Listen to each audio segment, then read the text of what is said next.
Linda Mwananchi today stormed Kisii County in style.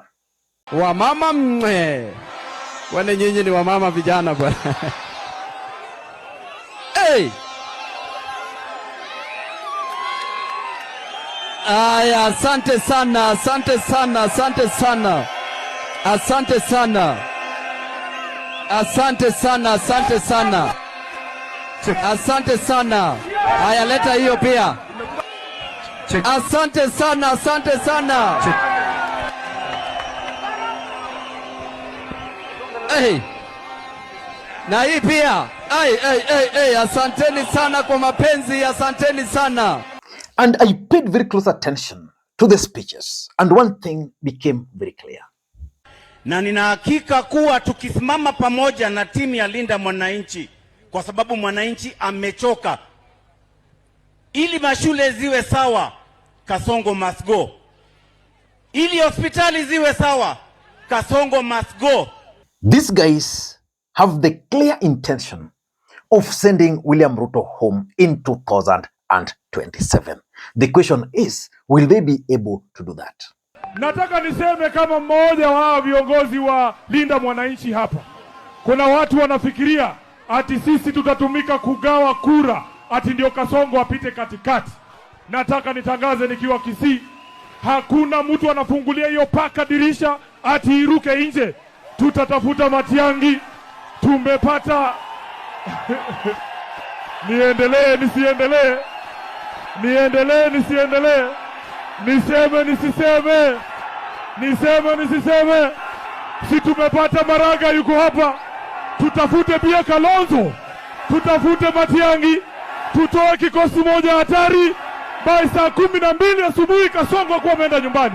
Wangapi wanakubaliana na sisi? Timu ni moja. Timu ni moja, tamu ni moja. Timu ni moja, tamu ni moja. Timu ni moja.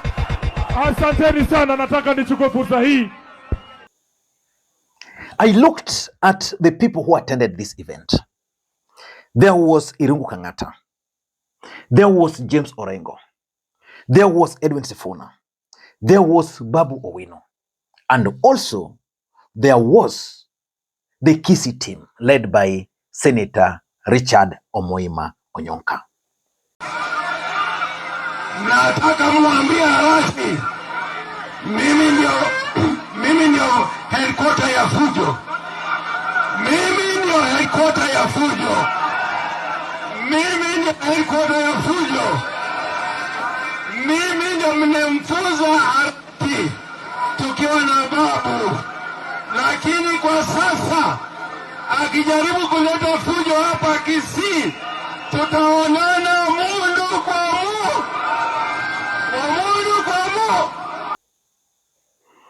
If you studied that team, you'll realize that Linda Mwananchi are trying to create a team. Kangata has now found himself right at the center of Linda Mwananchi. You can clearly conclude that he's now going to be the point person from the mountain. But during this Kisii tour, something very interesting also happened. David Maraga joined the team. As a matter of fact, in the morning, they shared his photos. Mimi nimepita, nimewahi kuenda kaunti 46. Watu wameniambia wamechoka. Watu wameniambia wamechoka. Katiba yetu haiheshimiwe, lakini mnajua hivi, Mheshimiwa Orengo akikuja hapa atawaambia. And because in politics nothing happens out of mere coincidence, in this video I want us to look at why David Maraga finally decided to join Linda Mwananchi. Before we do that, in case you're watching this channel for the first time, take a second or two, click the subscribe button so that next time we produce a video like this, YouTube will automatically notify you. Ladies and gentlemen, why do you think Linda Mwananchi decided to pursue David Maraga to join them? Number one, which is the main reason why, is because Linda Mwananchi are trying to bring on board credible people to their side. If you've been keenly following this team and the people they've recruited the past few weeks or months, it is clear that there's something they're trying to look for from those leaders. Take the case of Irungu Kangata, for example. Irungu Kangata ticks almost all the boxes. He's credible. He's performed as a governor. You know, I mean, there's no doubt you can actually throw towards Irungu Kangata. Then they went and picked Faith Odhiambo. What mistake has Faith Odhiambo committed in this country? You can only look for something, but zero. In Kisii, they also went and picked Cliff Ombeta. Again, a credible person, despite the fact that this is one of the guys who campaigned for William Ruto during the last election. Then they went for Maraga. Ruto's government is a criminal enterprise. A criminal enterprise because everything that has been set up is a platform for looting. Look at SHA. Look at the e-citizen. And now the oil. There is no platform that Ruto has set up where he doesn't have personal benefit. And that has come out very clearly in the oil scandal. During the Gen Z protest, one of the people they proposed to run for the presidency was this guy called David Maraga. David Maraga is famed for nullifying the elections in 2017. And that will remain in the history of the Republic of Kenya. So here's a space when it comes to credibility.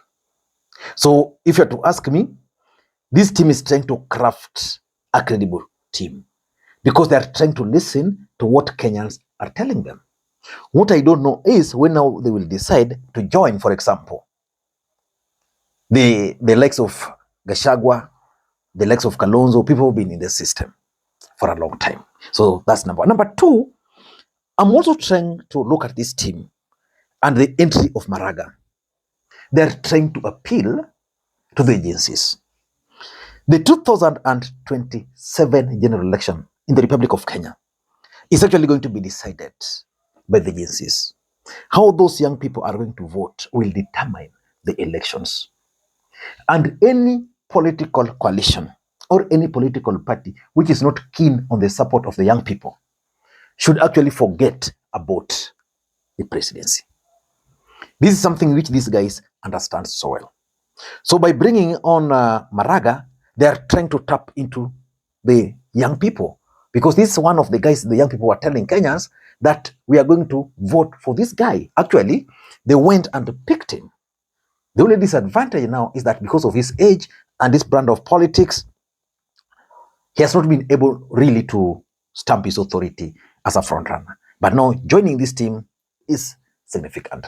And number three, this team, just like I've been telling you, is probably going to support Fred Okengo Matiang'i.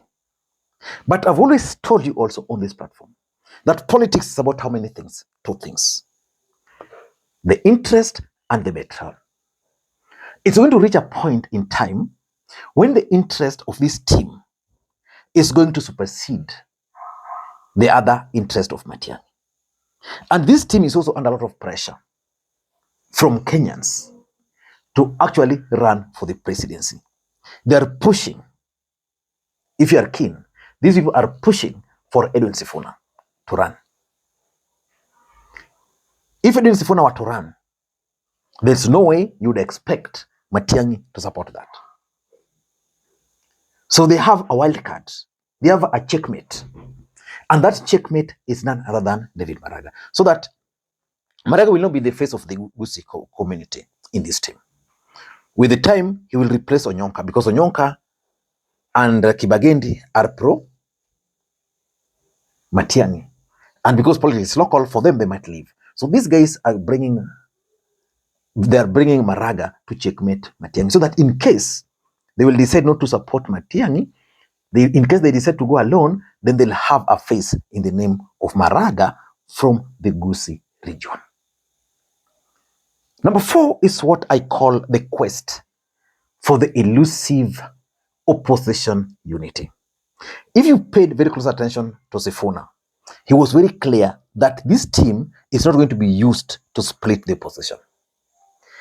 He was saying that because they know that the only route for Ruto to win is a divided opposition.